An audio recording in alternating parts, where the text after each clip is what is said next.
आज मैं आपको एक्सप्लेन करूंगी नेचुरल प्रेगनेंसी कैसे होती है। जब एक कपल में सब कुछ ठीक हो, बाय सब कुछ आई मीन हस्बैंड का स्पर्म एनालिसिस नॉर्मल हो, फीमेल में यूट्रस नॉर्मल हो, ट्यूब्स नॉर्मल हो और अच्छा ओव्यूलेशन हो रहा हो, तो हर महीने प्रेगनेंसी का चांस 15 से 20% का होता है।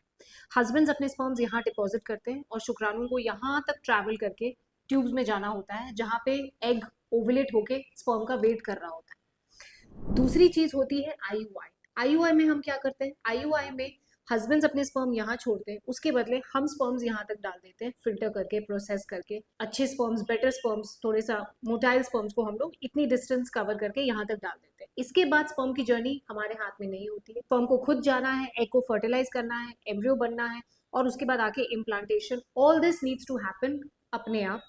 और यहाँ पे भी प्रेगनेंसी का रेट 15 से 20% का ही होता है। थर्ड चीज होती है आईवीएफ, जहाँ पे जो काम ट्यूब में होता है, यानी कि अंडे और स्पर्म का मिलना, भ्रूण का बनना, 5 दिन के एम्ब्रियो को ब्लास्टोसिस्ट बनना, ये सारा काम हम लैब में करते हैं। इसीलिए इसको टेस्ट ट्यूब बेबी बोलते हैं, क्योंकि जो भी काम ट्यूब में होता है हम इसको रेप्लिकेट करते हैं अपने लैब। इसके बाद बना बनाए एम्ब्रियो हम यहाँ पे डालते हैं और ये इम्प्लांटेशन यानी कि एम्ब्रियो और यूट्रस को एक दूसरे को एक्सेप्ट करना, रिसीव करना और उसको प्रेगनेंसी के आगे स्टेजेस में ग्रो होना, ये आईवीएफ में भी हमारे हाथों में नहीं होता है। इन केसेस में हम लोग प्रेगनेंसी रेट को इंक्रीज कर देते हैं बाय पुटिंग 2 एम्ब्रियोज, ताकि एक एम्ब्रियो अगर इम्प्लांट नहीं हो तो कम से कम सेकंड हो जाए। इसीलिए हम लोग यूजुअली आईवीएफ में 2 एम्ब्रियोज डालते हैं।